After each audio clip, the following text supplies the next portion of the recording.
Let's make sure I'm recording. Let's see. Yeah, I'm recording. So, I'm delighted today for our HSD/second gen group to invite the esteemed Hillel Damron to be our speaker today. Hillel is the author of novels, essays, and short stories, among them a story that won the 2011 Moment Magazine Memoir Contest and the blogger of political commentary.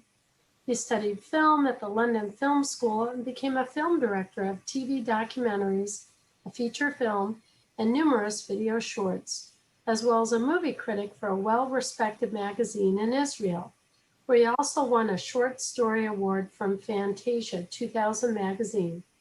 Here in America, he took a detour from the creative path and became the executive director of the Hillel House at UC Davis before resuming his writing career.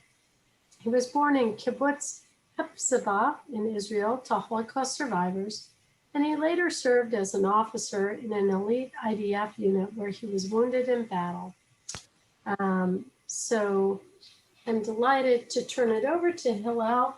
I think we'll save our questions and comments till the end.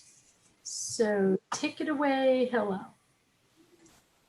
Well, good afternoon, everybody. And if we have people from Israel with us, so Erev Tov, Laila Tov, I'm so glad you can all join us. And thank you, Kathy, for the nice introduction, and for you and Diane to hold it all together. Thank you at this difficult time. A long time ago, say mid-March, I was scheduled to talk to you in person in our nice little library and resource center at Mosaic Law Campus, and get together and socialize as we do. And I was all up and ready to go.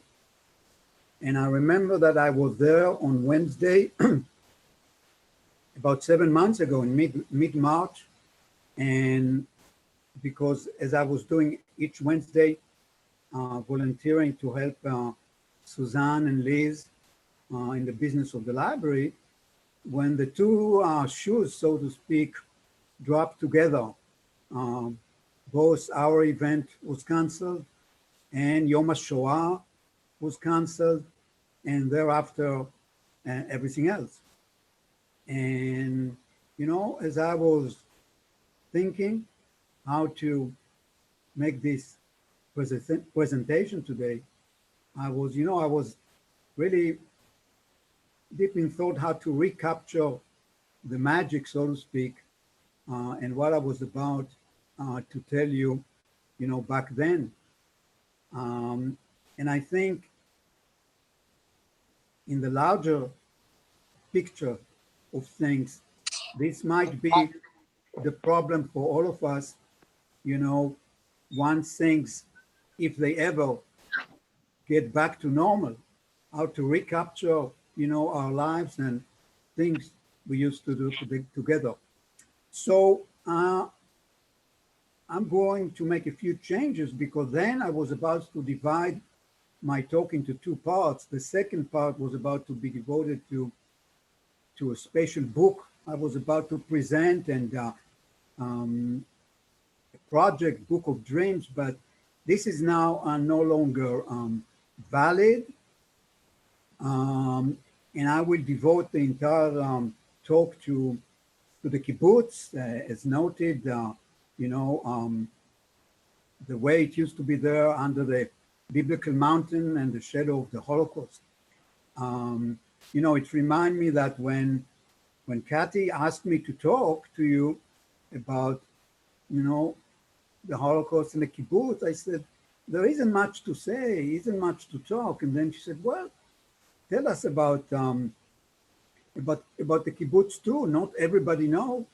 And, first of all, in parentheses, good luck saying no to Caddy. And I'm saying it fondly, very fondly. So this I'm going to dedicate entirely to the kibbutz growing up, and of course, has to do also with the Holocaust. But don't worry, it's not going to be kibbutz 101, but I think the bonus for you all would be that what I'm going to tell you about growing up in the kibbutz is, for all intents and purposes, no longer in existence. I very much doubt if there is 5% of it still in existence. I don't know, but I wonder if at all 5%. And this is what I'm going to tell you is going back to those glorious days of the kibbutz, as at least in history books, we all know it. So that would be a bonus for you. You see the name Hephtziba there. This is the way they actually spell it now, the kibbutz. If you search on it on a map or in Israel, but I spell it generally a little bit different. I just want to tell you a few things about the name, because Hephtziba is, even in Israel, it's kind of an unusual name. Hephtziba is mentioned a couple of times in the Bible. She was the wife of King Hezekiah. I'm probably not pronouncing it absolutely correct, Hezekiah in English, and the mother of Manasseh. The prophet Isaiah also mentions her as a symbol for God's love of Zion and Jerusalem, because Hephtziba actually means my wish or my desire is in her. It's a combination of two short words, Hephtziba. So my desire is in her, my wish is in her, and God's wish was in Jerusalem and in Zion. So that's as far as the name. One more thing about it is that I'm sure there are some classical music aficionados among you, such as myself. You might recall Yehudi Menuhin, the great violinist, and his sister name was actually Hephtziba, and she was a historian and a humanist and a concert pianist in her own name. Her name was Hephtziba. Now, when I mentioned before that I was ready to go in our library at the time, on that Wednesday, that's it, by the way, when Diane saw me, she laughed. I wanted to mention one more thing. Of course, you see me now. I got a bit of a caveman. So I have this COVID beard now. And, I realized we haven't seen each other in 7 months. Back then, I was ready with a map of Israel, very detailed map of Israel, which I was about to show you all. And the kibbutz is there, and you can all come and see as we socialize. Instead, I'm going to lead you over to the kibbutz. And I know most of you, if not all of you, have been to Israel at least once. And of course, among us, there are a number of Israelis.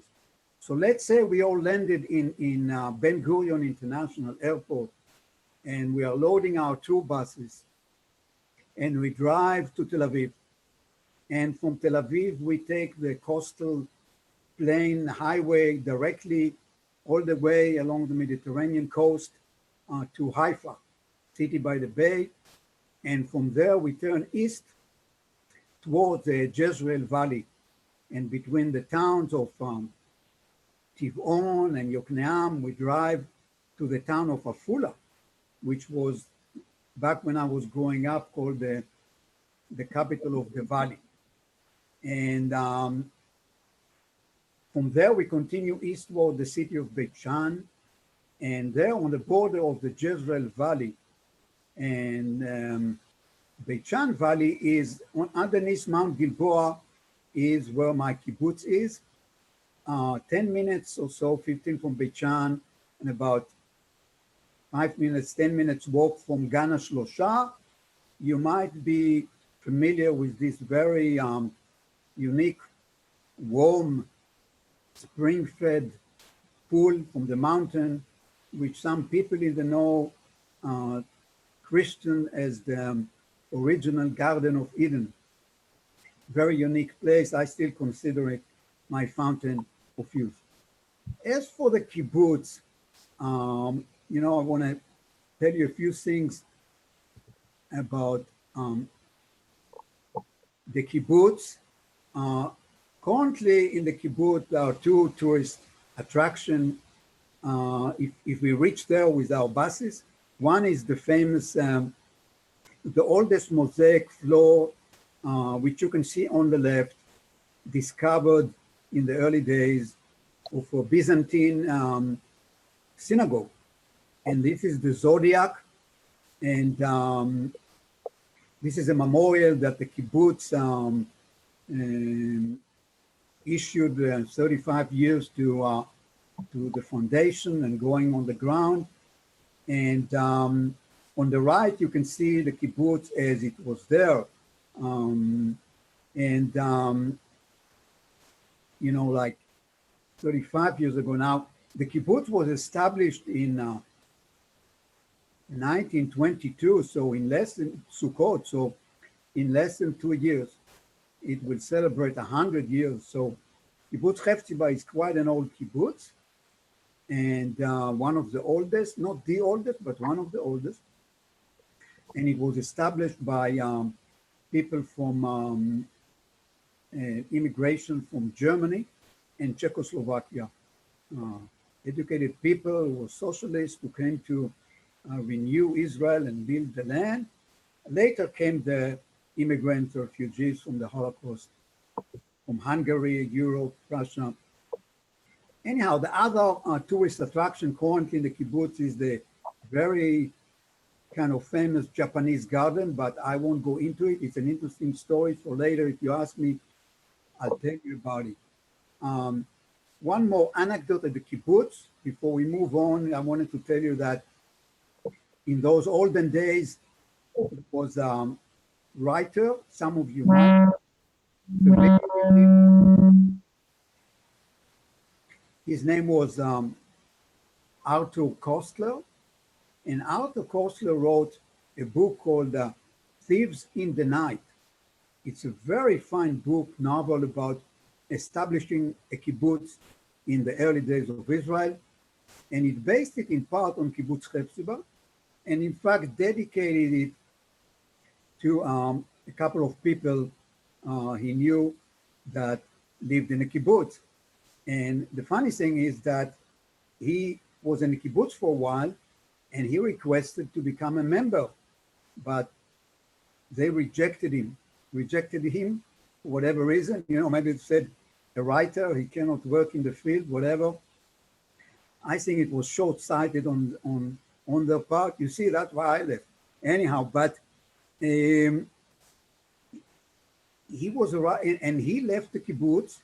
He later left Israel, and he became a very known journalist, and he actually wrote one of the masterpieces of the 19th century, Darkness at Noon.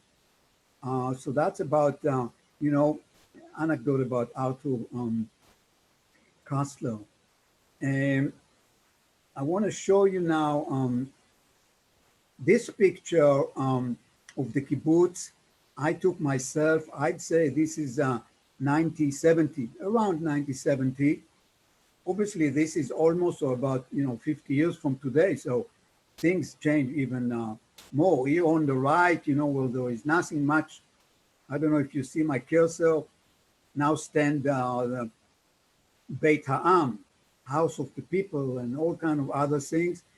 If you go from the kibbutz down there, the white roof places are the yard of the kibbutz, and all kinds of cow sheds and chicken coops and what have you, and then factories. And then you see what we used to call the summer roads, and it crossed the fields here and the fishing ponds.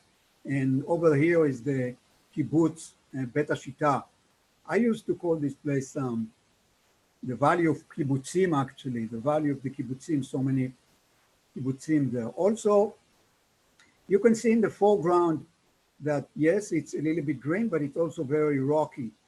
And to the left, you don't see it, but about a kilometer, there is a section, a range of the mountain that it's really very rocky, nothing much grow there. And as kids, we used to call it Har HaKlala. In English, you would say the cursed mountain, because this is where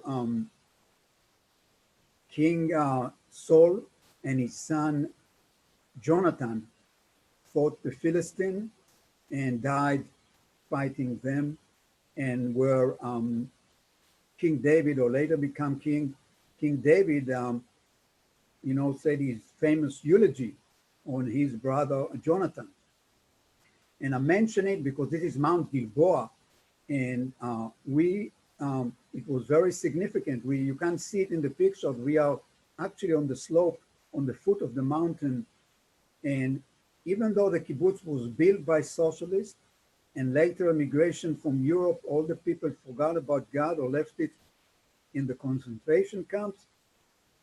God was non-existent in the kibbutz, but we study the Bible every day.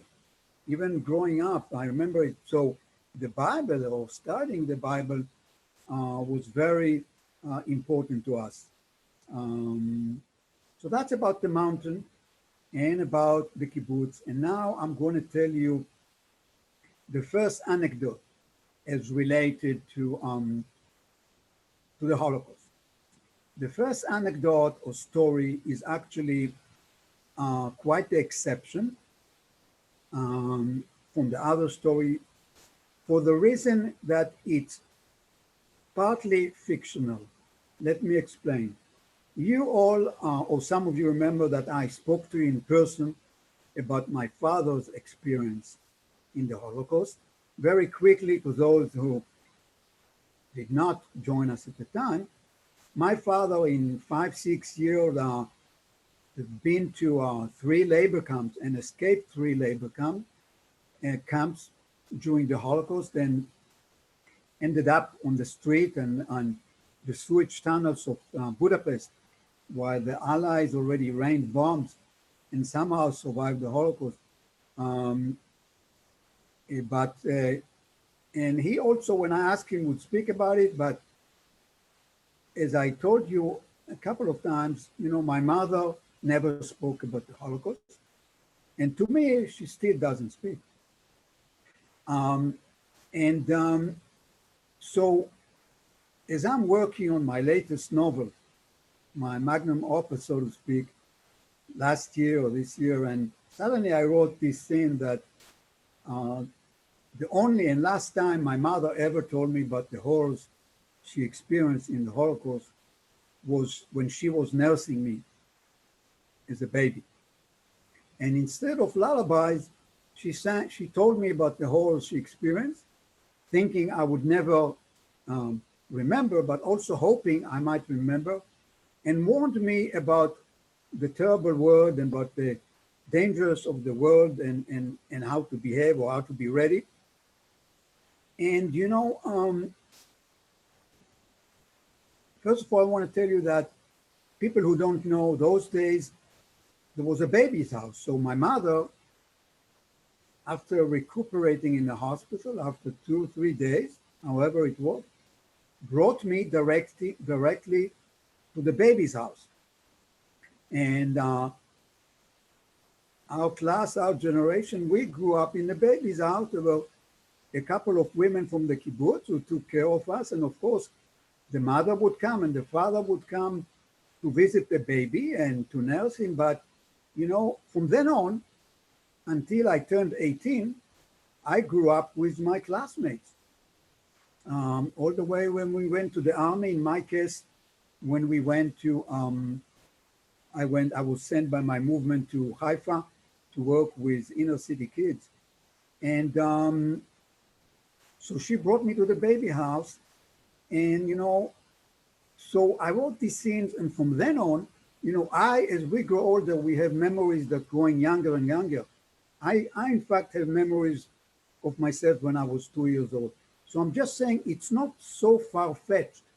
And at least in my head, it's almost the reality now. And here I want to tell you something that I think as Holocaust survivor, descendant of Holocaust survivor, you will find of interest. Because back in March, when I was about to speak to you, it was a short month and a half after the big celebrations of 75 years to the liberation of Auschwitz. You might recall the big to-do that went around the globe, but especially in Israel. And there were about 40 or so dignitaries, head of governments, converging on Jerusalem and many others. And it so happened that I remember clearly it was January 25th, it was a Thursday. And on Friday, as we do every other week, I was Skyping with my mother and my sister. That was Erev Shabbat in Israel. So obviously the first thing I asked my mother, well, because I watched some of the ceremonies live on television. I asked my mother, well, did you watch the seminary, the ceremonies? So she said, no, you know, I saw them landing in the international airport a little bit, and that was enough for me. And by the way, my mother is 93 years old. She's been through Auschwitz. She's an assigned mind, touch wood, reading and writing, blessed, not mobile very much, and watching the television all the time. And I said to myself, but wait a minute, you know, it's the liberation of Auschwitz. What do I need to know? I've been there. I said, but you're giving me a heart attack. And she put, you know, you can't see me, but she put her hand on her chest and said, you're giving me a heart attack, come take, and she handed the smartphone to my sister. I tell you, I was flabbergasted. I mean, I just asked her, you know, I'm 73, she's 93, you know, 75. No, you're giving me a heart attack, don't ask me. So she handed the phone to my sister. My sister sometimes talked to me on the phone or sometimes on the computer in the other room.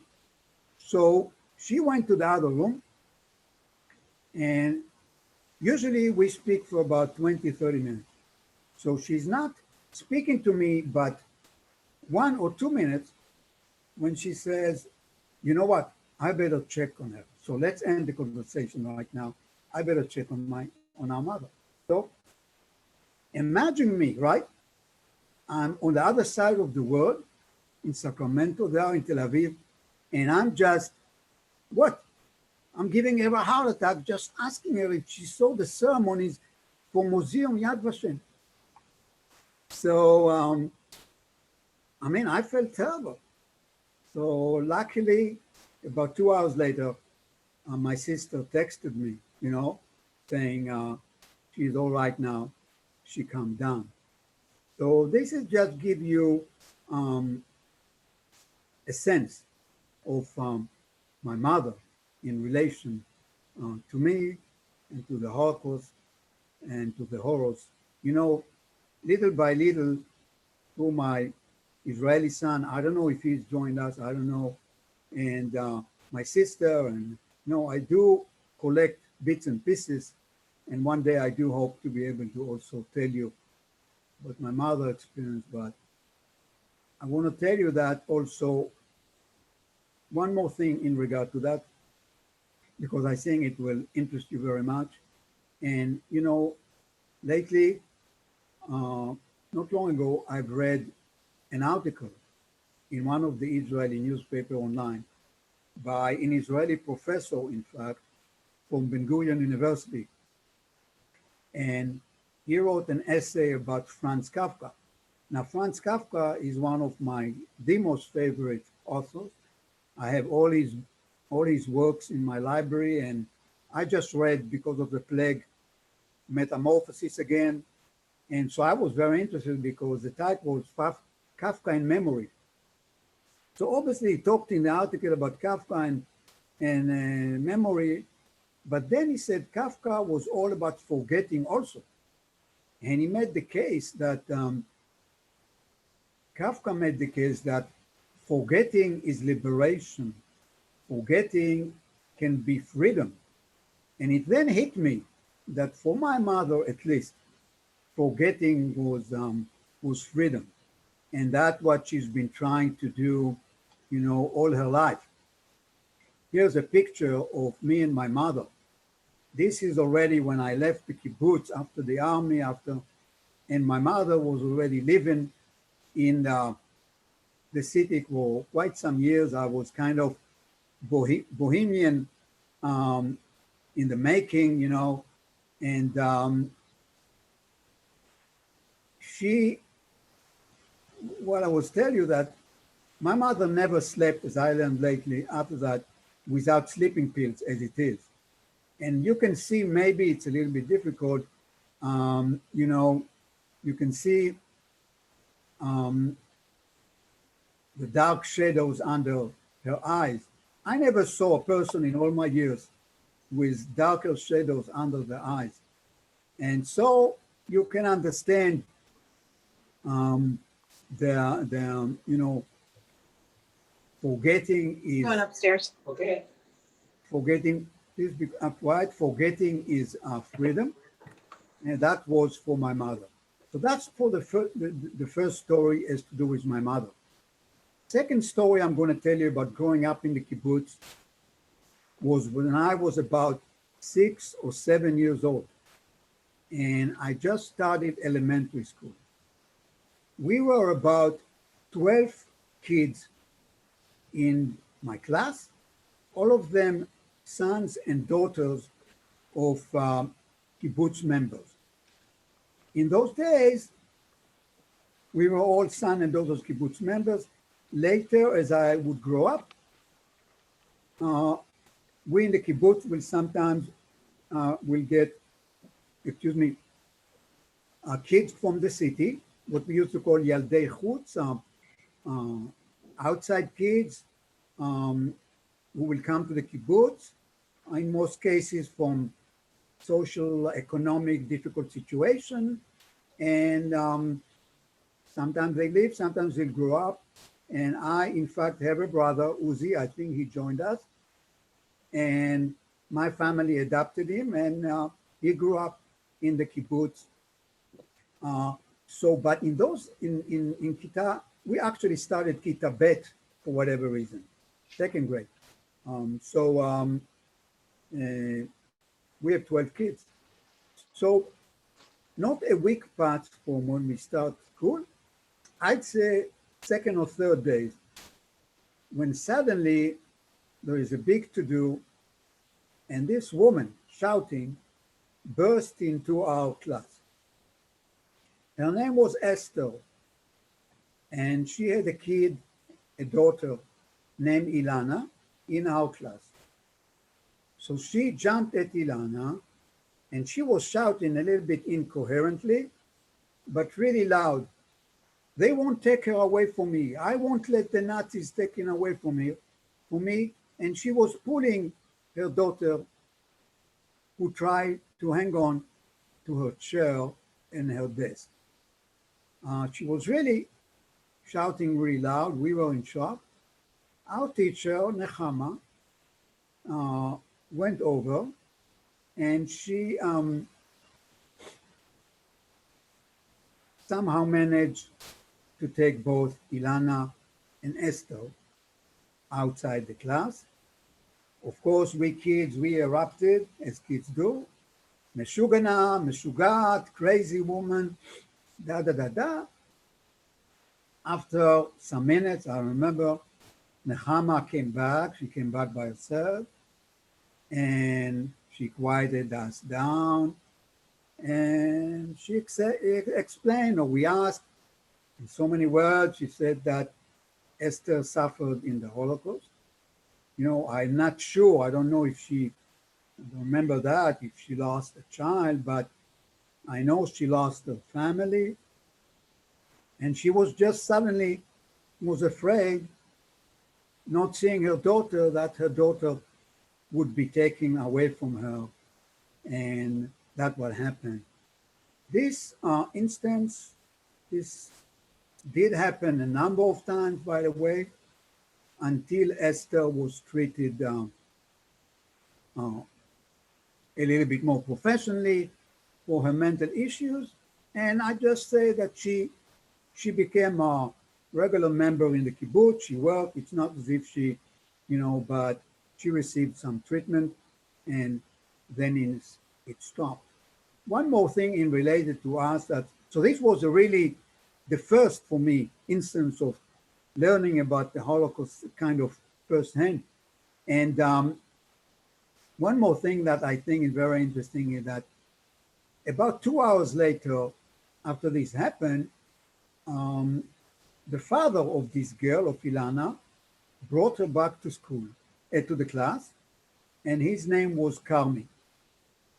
Carmi was actually his family name, but they used to, a lot of people call, especially men, by their family name for whatever reason.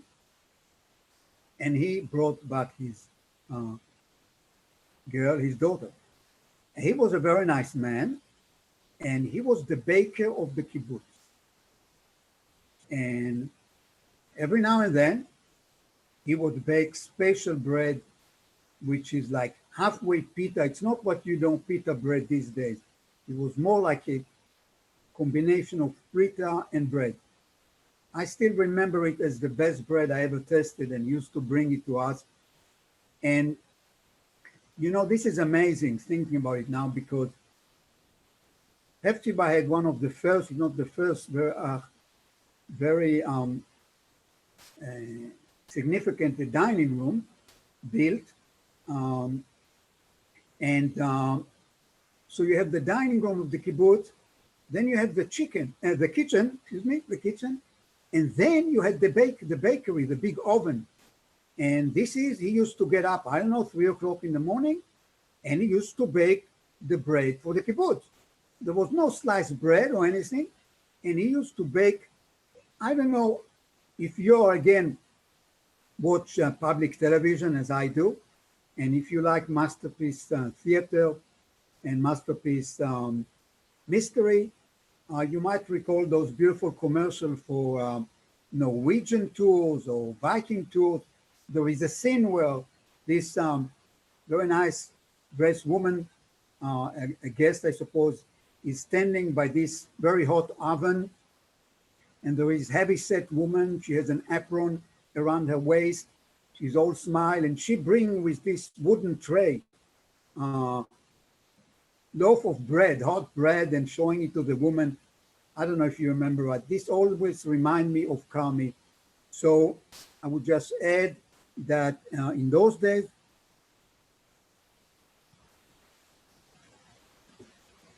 the refugees who came from the shtetl, from Europe, if you were a baker, you'd be a baker in the kibbutz. If you were a plumber, you'd be a plumber. If you were a shoemaker, a cobbler, you'd be a shoemaker, and so on and so forth. This, of course, is no longer in existence, long ago. The second story I want to tell you in related to the Holocaust is actually outside the kibbutz. I want to tell you that my father had in the kibbutz an older sister and a younger brother. Together with their own families, we were about 15 people in the kibbutz with kids. One time or another, I was very proud of it. I think we were the largest family in the kibbutz. Shortly thereafter, this all disintegrated with divorces, with death, with other things. My mother, of course, both my mother and father lost their parents, grandparents, family in the Holocaust. And my mother also lost her elder sister, but she had 3 more sisters in the city. 2 of them, older than her, were in the city of Netanya. Netanya is about half an hour from Tel Aviv. It's a resort town, like a Riviera town.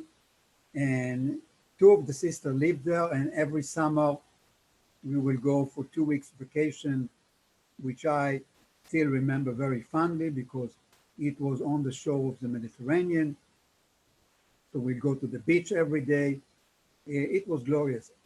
Anyhow, one of the families, the father, the man was named Kichi. And every Saturday afternoon, I remember it's Saturday. It can be Sunday. I don't know it's Saturday. Let's say between 4 or 6, 5 and 7, he would sit in the living room and listen to the radio. Of course, no television in Israel back then. And he would listen to a special program in the radio. It used to call Mador Lechipus Krovim in Hebrew, which I would translate as the Department for Relative Search. And for 2 or 3 hours, a man and a woman from the radio will speak very monotonously and will say things such as, Joseph Yankelevich is arrived on this and that boat in Haifa on Tuesday. He hasn't seen his brother since before the Holocaust. His brother name is this and that. Please contact this number or this address. Mina Moskowitz arrived, this and that. So that's how it went on and on and on. And people listen to it. Everybody's on mute, but Zelda may remember it. Maybe other people too. And I was watching, and he just sat there, Kichi, right, the man of the house. So one day I asked my parents about it, why he listened to it so much. And I got it on. Okay, whoever was that. And please mute him. And I asked my parents about it. Again, my mother, I always ask my parents, my mother Got it on. my mother, Kathy, Diane, please mute whoever. Anyhow, so I asked my parents, my mother would turn away. And my father said, you know, that Kichi lost his relative. And again, I don't remember if it was a brother, it was a sister. He's still hopeful that a relative, a brother or sister would come. And that's why he would listen all the time on the radio for this program. The third story I want to tell you in regard to the Holocaust and the kibbutz is what happened when I was about, let's say, 12 years old. And here I want to tell you that by that time, basically I and my classmates, we knew everybody who lived the kibbutz. I don't know exactly if it was 400 altogether with kids, babies, or 450 people altogether, but we basically knew all the members of the kibbutz by name. Once in a while, there'll be new olim, immigration, study Hebrew in the Ulpan, new people will come, but generally we knew the people. So one day, this man arrived. And this man was kind of tall. He was burly, very strongly built. And he was kind of old. Now, when I say old, you know, a big laugh, I guess he was like 65 and younger than 65. For us, obviously, he was very old. And he suddenly appeared. He used to be fond of walking, and he also walked to the Sachne, I mentioned before, Gan HaShlosha, this Garden of Eden place, walk there all the way, swim in this wonderful place, come back to the kibbutz. Anyhow, when he arrived on the scene, we didn't know him, so I and others, we asked people in the know. There are always kids who knew everything. So I was told that, I don't remember his name, but that he was Smadar. Smadar is a girl's name. Smadar's grandfather, and that he was Hashomer, Shomer. So now, as far as Hashomer, Shomer is guardian or guard in Hebrew. And some of you may know, some of you don't know. So for your benefits, before, of course, the Israeli army, the IDF, before the Palmach and the Irgun and Lehi and Cherut, before all those organizations that fought for Israel independence, there was a Shomrim, Shomer, guardians. In the early 19th century already. And these people were strong and somehow got hold of those long English guns, rifles, and especially in northern Israel, they would patrol the new settlements, the kibbutzim and the moshavim at night against the Fadain. Fadain, what we call terrorists today, was called Fadain. Back then, Arabs who attacked the kibbutzim and the moshavim, and they would guard them. They had a halo around their head, you know, as aura of investment, as you know, they were glory. So he came and he was one of those old Shomrim. And the other thing is that he was Smadar's grandfather. And I just realized that there were no grandfathers in the kibbutz until then as I was growing up. So I asked again in the afternoon. Here I want to tell you that the way we grew up every afternoon, I mean, we were babies, our parents or toddlers, our parents would come and take us in the afternoon after work. And there will be 2 hours, 3 hours that were called quality times. And supposedly the parents, we won't be bothered with work, won't be bothered with cooking, won't be bothered anything that will be dedicated to their kids. It was called family quality time. So when I went home, again, I asked my parents, what happened to my grandparents? Of course, my mother turned away, but my father was very blunt about it. And he right away said that my grandparents all died in the Holocaust.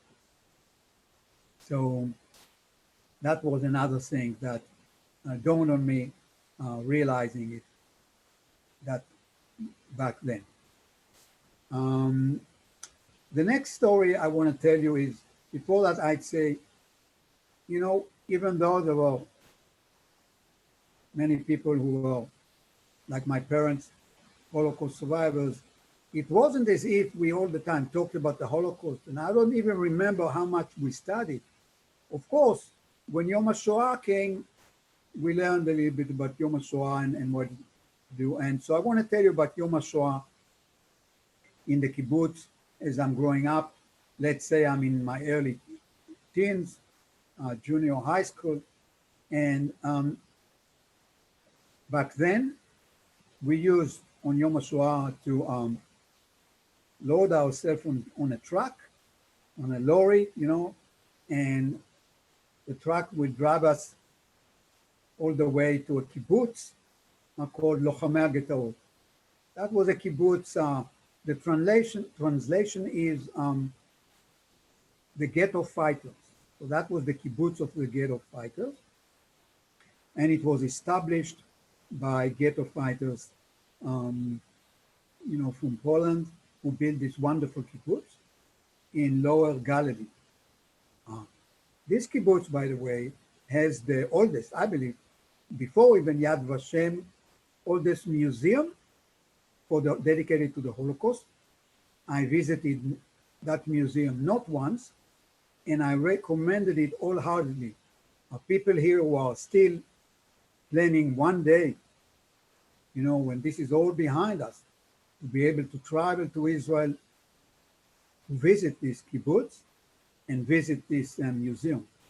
This kibbutz also, in later years, established a publishing house. And actually, when I talk to you about my father's experience in the Holocaust, and then second part of the discussion was about a book and about my television experience working on this script for the Israeli television, and about the kibbutz, and about the book called The Diary of Adam's Father.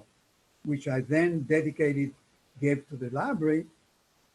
This was actually issued in kibbutz Lochamei Agedol.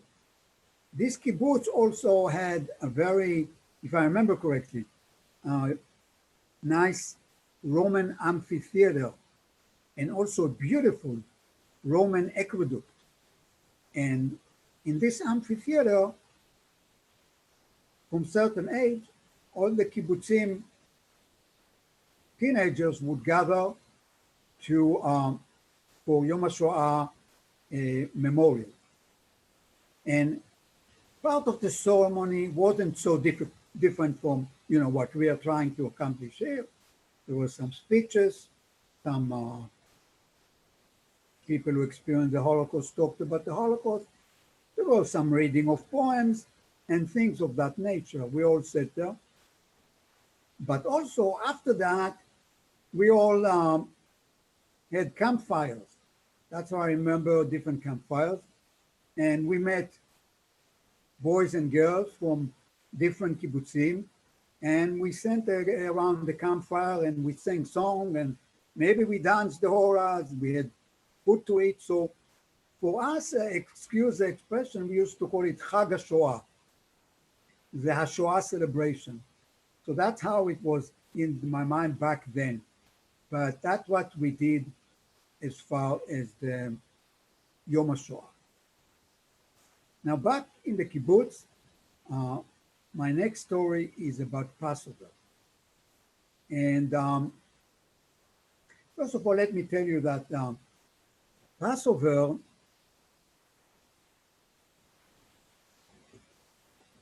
back then was a big, big deal in the kibbutz. And, it was done in the early days in the big dining room. And then when the Beit Ha'am, the hall of the people, the house of the people was built in that place. And the whole kibbutz will gather there. Now, about a month before Passover, there will be a sign-up sheet on the central bulletin board for people who invite friends to list them, because the kibbutz had to know ahead of time how many people would come. And this to know that people from the city, relatives, it was a great deal for them to come to the kibbutz for the Seder, because they didn't have to do any preparations. They didn't have to cook. They didn't have to invite friends. All the troubles of Seder and Passover, they're off their head. And they will join in an elaborate Seder in the kibbutz with dancing, with choirs, and with all kinds of things. And also this to know, it was a double bill, double feature, because the next day, there would be the celebration of the Omer. And the celebration of the Omer back then in the kibbutz was, the way I remember it, was an even bigger deal than the Seder, because the whole kibbutz will go out to the fields, and the man would, cut the wheat with sieves and all that, and the women will dance and will dress specially dresses, and there will be tractors and cows and sheep, and there will be all kinds of games that they were brought from Europe, I believe, when we jump in sacks and we jump into haystacks. Of course, there'll be food, and it was a huge celebration. So for people visiting, obviously, it was a big to-do. Now, another thing is that, let's say a month, 3 weeks ahead of the Seder, people from the kibbutz will get in the mail printed papers with their part in the service, in the Seder. Now, of course, not everybody got every year what to do, what to read, but people knew ahead of time what they are reading as far as reading the Haggadah, and they knew which person they follow up. And it was a kind of a little bit of an honor to participate and to read. As kids, we read also, and so on and so forth. Now, in my memory, the way I remember it, there was one woman Her name was Tzila, and Tzila always had the same part. And here you see on the left side, you see the Haggadah from the kibbutz. You see Haggadah shel Pesach, when Hephtziba spelled in Hebrew, in Tashmad. Tashmad, I'd say, is 1984. And on the right, you see a page. More about it in a second. So the kibbutz actually had its own Haggadahs. Again, I believe it was printed in kibbutz Lochamei HaGetaot, which I mentioned before. And so this one woman always had the same part, and she would read this, she would sing this song on the right, Ta'ir, and I don't want to interrupt anything. I cannot see it clearly, but you know, this is about the dark night and how light would come and would light the dark night and will make the night into day. It's called Ta'ir, light up or would light. Maybe you have it on your Haggadahs. You can read it in Hebrew. Anyhow, she had this most beautiful, incredible voice, but it was not her voice that I always remember, because she used to stand up and, as the saying goes, you could hear a pin drop. And she would sing the song, and I always will have chills hearing her. Not to talk about, you know, eyes glazing up and moisture. She sang it so emotional. So I don't remember when, but once I asked my father why she always sings this song and why she sings it like that. And my father said that she lost all her family in the gas chambers, and she believed that when she sings like that, they can hear her up in heaven. So this is the story of Passover and this Haggadah. One more thing about it. In 1985, I believe it was the last year that I attended Seder in the kibbutz with my new wife, Lisa. Some of you may remember her, and an American woman, and we just got married, and we visited the kibbutz for the Seder. And when it ended, we knew already that we are leaving. Of course, I didn't imagine, I didn't know that I'll be here now and so long, but I asked my father if I can take the Haggadah with me. And he said, sure, no problem. So I took this Haggadah with me, and I carried it with me all the way to America, Chicago, Los Angeles, wherever I've been, and it's still with me. And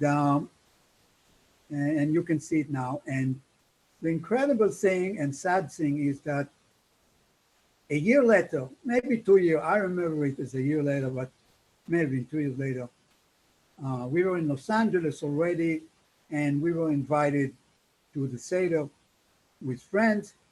And before that, during the day, I called my father to wish him, of course.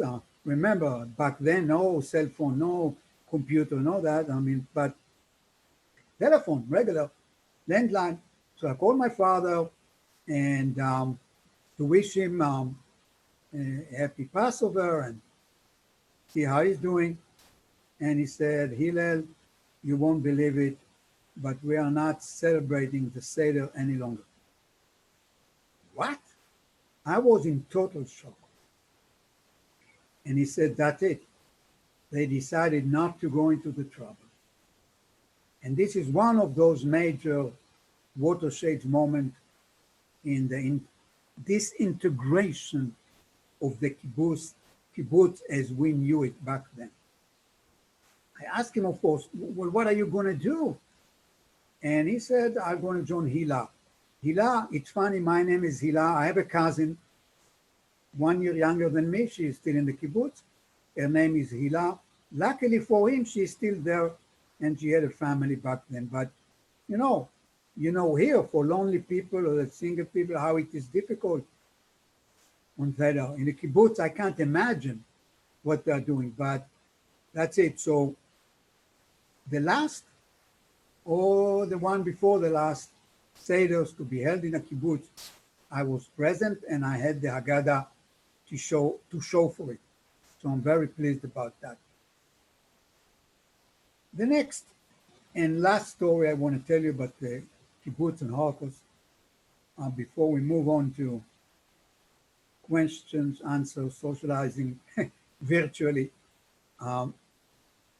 is about a man named Papagay. In later years, I learned that Papagay is actually little bird in Hungarian. People of you Hungarian may confirm that or deny that later, but I know that it's little bird. And indeed, he was very small in stature, very thin also. And he was also a Holocaust survivor from Hungary. And my father was maybe a few years, not much, not many years, I don't know exactly, older than him. But my father wasn't so much his friend than he was his mentor and even a father figure, I'd say. And this Papagay used to smoke like chimney. And I'm telling you, the expression smoking like chimney was actually invented after watching Papagay smoke. And he used to, when I used to come home in the afternoon, as I explained before, most often I used to find him sitting in our patio, smoking like that, gazing far off into the sky. And when I come, I know to him, I say, hi, Papagay. Sometimes he wouldn't even answer. And he wouldn't answer not so much because he was rude. He was not rude at all. But it's kind of, he would nod and say yes. And, keep smoking, keep going. And sometimes if my father was by himself inside the room, back then we used to call the houses room because, of course, back then maybe, it was only one room that people had. Of course, it's not like that these days. But back then it was like that, and the homes used to be called rooms. So I get in, sometimes he would be there on the couch near my father, and they wouldn't talk much. My father always read the paper from top to bottom, and Papagay would smoke. And once I came in, he was kind of leave and go and sit outside. And in fact, he actually used to keep a table for us in the communal dining room and sit there also smoking. And back then everybody smoked, men especially. And anyhow, one day here's a picture from the home. And on the right is my father. And then in the middle, you can kind of see me, teenager, leaning on my hand, on my arm. And my sister, you may be able to see on the left, and Edna, and she's doing her homework. And this is a scene, let's say, from the kibbutz back then. It looks as if my father and me kind of watching television, but trust me, there was no television back then. We might have been watching the window, maybe listening to the radio. Um, Anyhow, imagine this scene, and suddenly a man from the kibbutz burst out, maybe without even knocking, and Papagai wasn't there, and shout, David, David, Papagai. My father's name was David, and many people call him David, and Papagai. My father, as you see, left paper, left the glasses, didn't even say a word to us, I think, and we jumped out of the home. And by then I knew that Papagai once in a while will get anxiety attack, will get crazy a little bit. I mentioned at the beginning, this woman, Esther, his situation was a bit similar. He by then, I believe, or later got married, also worked in a kibbutz and had 2 daughters, I believe, or maybe a daughter and a son. And I don't remember if he got violent, but he got kind of crazy with shouting and what have you.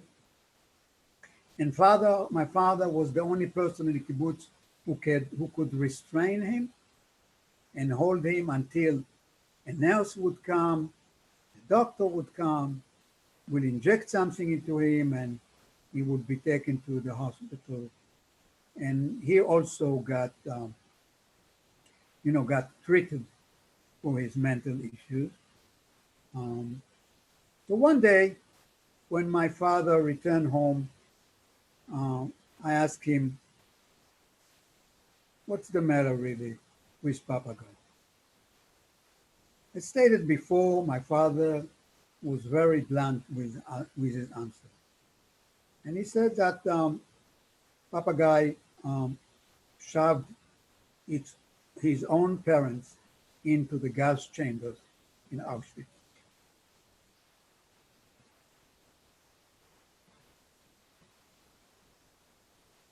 So this is very difficult to swallow.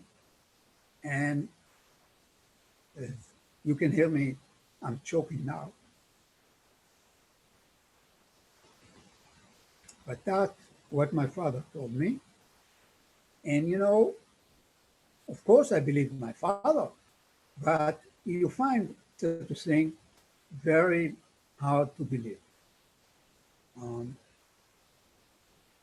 So only about 5 years ago, maybe 7 years ago, there was this outstanding film from Hungary named Son of Soul. I hope some of the people listening, watching, saw this film. It was a Hungarian film, and it won both the Grand Prix in the Cannes Film Festival and the Oscar for foreign film. It's a very unique film, the way it was made, and it was all about the Holocaust. And in this film, you actually saw scenes of that nature, how Jews had to shove people into the gas chambers and then bring out the dead bodies. It became very vivid to me. I actually went to see the film with Steven. I don't know if Steven is watching us today. He is very busy today, but going out of the film, Steven was devastated. He actually said, no, I'm not going to tell my family about it. I'm not going to watch it again. But I thought this film was very unique. And if you do want to understand and know the horrors of the Holocaust, you might as well watch this film, Son of Soul. Upon ending, I just want to show you this picture, just because I don't want people I don't want to end it so black, so sad, and also not to show you because showing you how gingy, how red I was back then. But here we are, my father and myself, in our front garden, which he took good care all the time. But to see that he also knew some happy days and was smiling and laughing. So I wanted to end my talk and with this, and with that, I will end it back to Kathy and to all of you.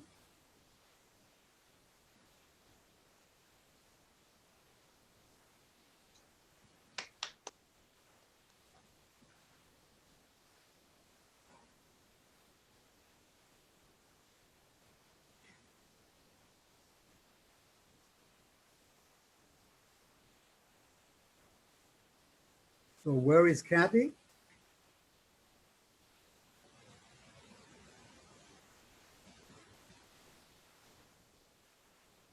We don't hear you, Diane.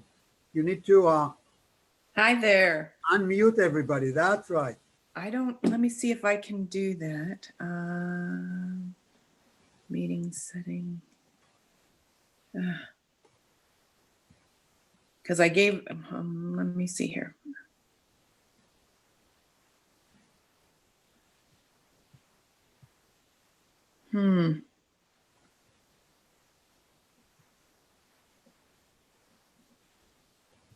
Kathy, are you there? I'm trying to get back the host. Let's see if I can do that. Sorry. Let's give her a quick call. I think. You know, Kathy? unmute ourselves. Yeah, I think I think we can because I did. Yeah, Yeah, you just unmute. Just unmute yourself, everybody. Yes. don't all speak up at once. Here's Victor. All right. Yeah, I was about to just unmute yourself. Danielle? Yep. If you unmute yourself, good.